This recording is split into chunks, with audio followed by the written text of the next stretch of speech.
আসসালামু আলাইকুম।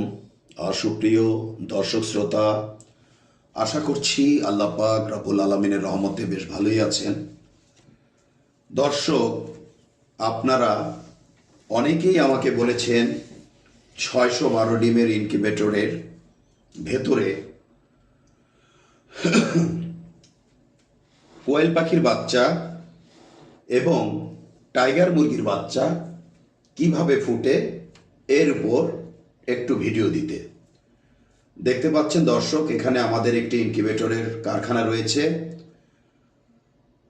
এখন আপনাদের দেখাতে যাচ্ছি 612 ডিমের ইনকিউবেটরে কোয়েল পাখির ডিম।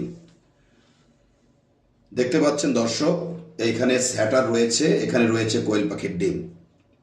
আপনারা যদি এই 612 ডিমের স্যাটার কাম হ্যাচারের মাধ্যমে মুরগির বাচ্চা ফুটাতে চান, তবে প্রত্যেক 6 দিন পর পর 204টি করে সারা মাসে 5 বারে 1020টি মুরগির বাচ্চা, কেহ যদি এই একই ইনকিউবেটরে কোয়েল পাখির বাচ্চা ফুটাতে চান, তবে এককালীন 1782টি কোয়েল পাখির ডিম ঢুকিবে।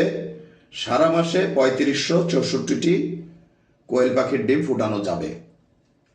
এই স্যাটার কাম হ্যাচারের মূল্য আমরা 36,000 টাকা বিক্রি করে থাকি। আলাপ আলোচনার মাধ্যমে কিছুটা কম রাখা যেতে পারে। দেখতে পাচ্ছেন দর্শক, আমাদের সামনে 612 ডিমের স্যাটার কাম হ্যাচারের তলদেশে কিভাবে কোয়েল পাখির বাচ্চা ফুটছে। আসলে ভালো বীজে ভালো ফসল।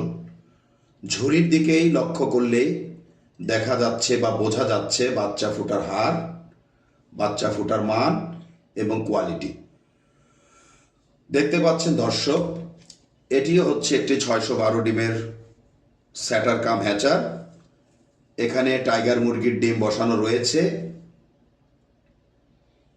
ডিমগুলো আল্লাহ পাক রব্বুল আলামিনের রহমতে খুব সুন্দরভাবে প্রতি ঘন্টায় সামনে পিছে কাট হচ্ছে।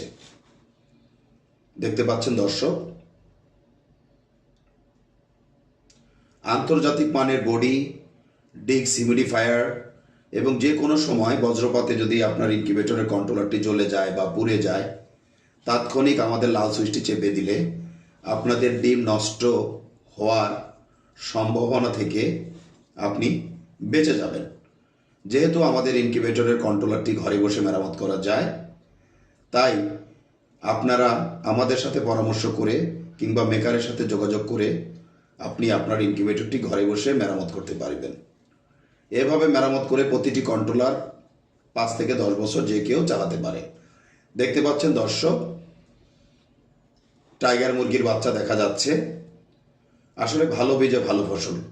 তো আশা করছি দর্শক, আজকে আমাদের এই ভিডিওর মাধ্যমে আপনাদেরকে 612 ডিমের ইনকিউবেটরে কিভাবে কোয়েল পাখির বাচ্চা ফুটে এবং কিভাবে টাইগার মুরগির বাচ্চা ফুটে এর উপর ক্ষুদ্র একটি ভিডিও দেখাতে সক্ষম হয়েছি। তো সব মিলিয়ে ভালো থাকবেন দর্শক। আজ আর নয়, আজ এ পর্যন্ত। আল্লাহ।